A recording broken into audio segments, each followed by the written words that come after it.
할렐루야, 토리입니다. 오늘은 2024년 5월 27일 월요일 새벽입니다. 오늘은 어제 주일 말씀 정리해 보겠습니다. 주일 말씀에 하나님의 그 심정 미리부터 정령코 행하신다 라는 말씀이었는데요. 어떻게 해야 인간으로서 하나님의 깊은 심정을 알 수 있을까요? 라는 질문을 또 시대 사명자가 하나님께 했습니다. 성령께서 하신 말씀은 하나님이 보낸 자를 절대 믿고 그 진리를 행하고 영으로 항상 행하여라. 그러면 사람일지라도 하나님의 기쁨도 고통도 많이 알고 순간이 아니라 꾸준하게 그 심정을 안다. 또한 마음이 진심으로 일체되었을 때 많이 안다 하셨습니다. 제가 어제 주일 축구를 했는데요. 축구를 하면서 느낀 것은 우리 사람들끼리도 서로의 심정, 서로의 감정, 마음, 모든 생각들을 쉽게 알기 어렵고 고로 소통하기 어려워서 트러블도 생길 때가 참 많습니다. 하물며 전능하신 하나님의 심정을 안다는 것은 정말 어려운 일이죠. 하나님이 되어야 하나님같이 안다. 주의 마음도 그러하다라고 하셨는데요. 이 말씀을 통해서 더욱더 하나님의 심정과 일체되고 싶고 또 시대 말씀 위에 진리 위에 서서 같이 행하여 기쁨도 사랑도 모든 고통도 같이 느끼는 인생이 되고 싶었습니다. 말씀 속에서 같이 행해야 된다라는 표현이 많이 나왔습니다. 이 표현은 정말 일체되지 않는다면 그렇게 살기 어렵거든요. 짝사랑을 하는 사람은 그저 혼자만의 사랑이기 때문에 같이 할 수가 없습니다.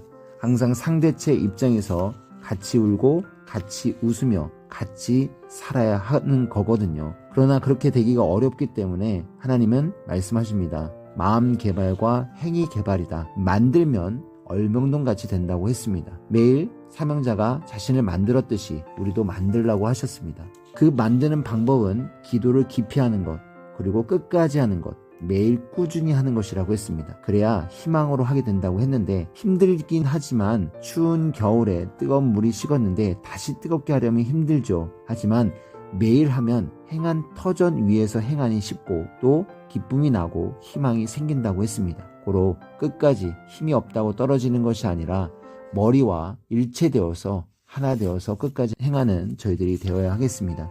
하나님은 저희들에게 말씀하십니다. 동성끼리는 힘이 없다. 항상 상대성의 힘이다. 하나님과 인간이 상대가 되어 일체되고 사명자가 또 기다리는 자와 일체되어 한 힘을 발휘하는 것처럼 저희들도 그 희망으로 힘을 발휘하면서 또 열심히 뛰고 달려야 되겠습니다. 항상 역사는 새 역사에서 힘이 왔습니다. 새 역사가 역사적으로 최고로 기다렸던 희망이기 때문입니다. 새 것을 줬는데도 환난 때 힘들다고 버리고 다른 데서 새 것을 찾겠다고 희망을 버리고 나간 자들이 있습니다. 기회를 줬을 때 충성으로 행치 않은 자는 결국 기회를 놓치고 딴 데로 기회를 찾아가나 다른 기회란 없는 것입니다. 하나님은 말씀하시죠. 유혹자의 말을 믿지 말아라. 믿으면 그 마음과 그 몸이 돼버린다. 어둠의 행위는 의심, 불신, 배신하게 하고 마음을 썩게 한다고 했습니다. 선의 힘이 빠지고 오히려 악의 힘만 생긴다고 얘기를 하셨죠. 저희들 충성자들의 인생, 새 역사의 인생, 이곳에서 영원히 남아서 하나님의 뜻을 이루는 자가 되어야 하겠습니다. 하늘의 심정이 무엇인지 오늘 또 어제 주일 말씀을 통해서 깊이 말씀으로 메시지를 주셨는데요. 하늘에 보낸 자보다 먼저 간 자는 도적이요 강도라고 했고 자기 주관의 생각을 앞세우는 자라고 했습니다. 그리고 뜻을 저버리는 자라고 말씀하셨죠. 때가 되면 모두 모아서 주인이 불살라 심판하고 청소한다고 했습니다. 이 심정의 메시지를 정확하게 알고 진실한 내용, 진실한 말씀, 진실한 사랑, 진실한 기도로 우리에게 주셨는데 그것을 끝까지 믿고 가야 되겠다는 생각이 들었습니다.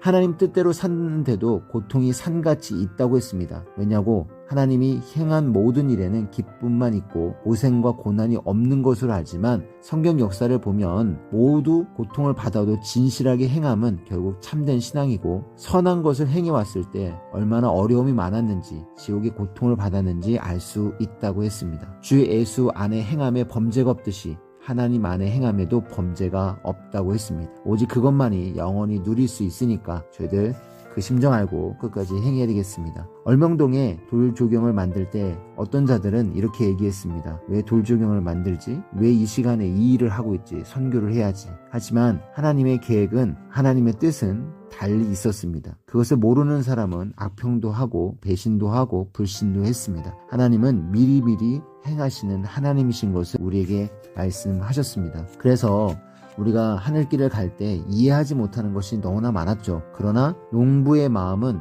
농사를 져봐야 알 수 있고요. 어부의 마음은 어부의 삶을 살아봐야 이해할 수가 있습니다. 우리 형제들끼리도 많이 다투기도 하고 심정 싸움이 있는데 정말 내가 얼마나 이해할까 생각하면 그렇게 살아보지 않고 같이 행해보지 않으면 참 모르겠다라는 생각을 하게 됩니다.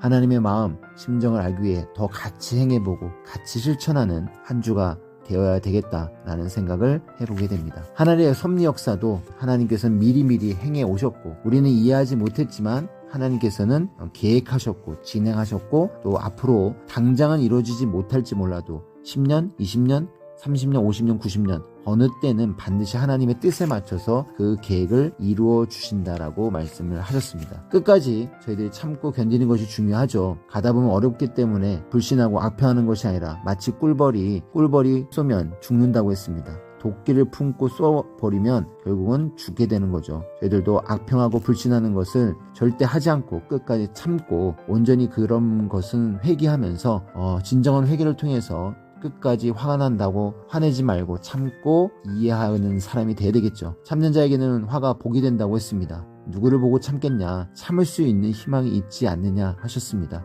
참 쉽지 않은 것 같아요. 억울하고 해가 가도 하나님의 뜻이면 참아라 했으니까 저희들 그렇게 행해야 되겠습니다. 결국은 의인을 괴롭힌 자들은 2배, 10배씩 결국 받아서 하나님이 심판을 하신다고 했습니다. 그러니까 저희들은 의인의 삶을 끝까지 가야 되겠죠. 결국 악인이 행한 것은 오히려 의인에게 주시려고 그들에게 형벌로 일을 시키는 것이라고 했고요.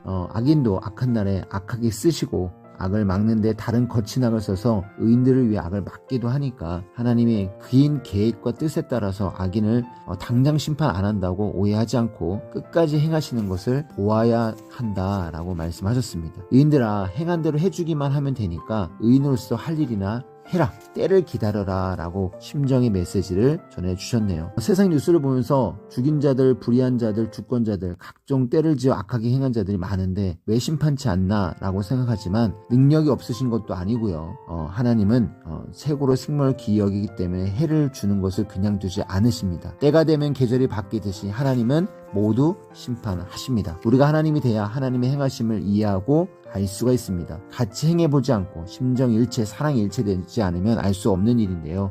그 말씀, 메시지대로 우리가 우리의 차원으로 알 수 없는데 오두방정 떤다고 하셨습니다. 더 차원을 높여서 하늘의 심정, 그 마음을 깊이 깨닫고 같이 살아가는 저희들이 되었으면 좋겠네요. 저희들 이 말씀을 통해서 꼭 기억할 것은 예수님이 왜 아픈 자, 병든 자를 고치고 다녔을까? 아픈 자 병든 자에게 병자를 고치는 병원이 필요하고 의사가 필요하다고 말씀해 주셨습니다. 그런 자를 고쳤을 때 그런 자들이 결국은 얼명동을 살 수 있게 해주셨다는 말씀도 해주셨죠. 결국은 그런 사람들을 유급신을 치료하고 더 나아가 마음과 영혼을 치료해서 더 건강한 역사, 더 뛰고 달리는 역사 그런 것을 만들어 나가자는 얘기를 하셨습니다. 저희들 하늘의 심정, 말씀, 오해하는 것들, 이해하지 못하는 것들 말씀 제목처럼 하나님의 심정 미리부터 정령고 행하신다라고 하셨는데 이 말씀처럼 하나님의 계획을 더 깊이 느끼는 주일 말씀이 아니었나 싶습니다. 귀한 말씀 잘 정리했으니까 이 말씀 붙잡고 한 주간 열심히 살았으면 좋겠습니다. 자, 인사드리고 마치겠습니다. 하나님, 성령님, 성자 예수님 감사합니다. 여러분 안녕.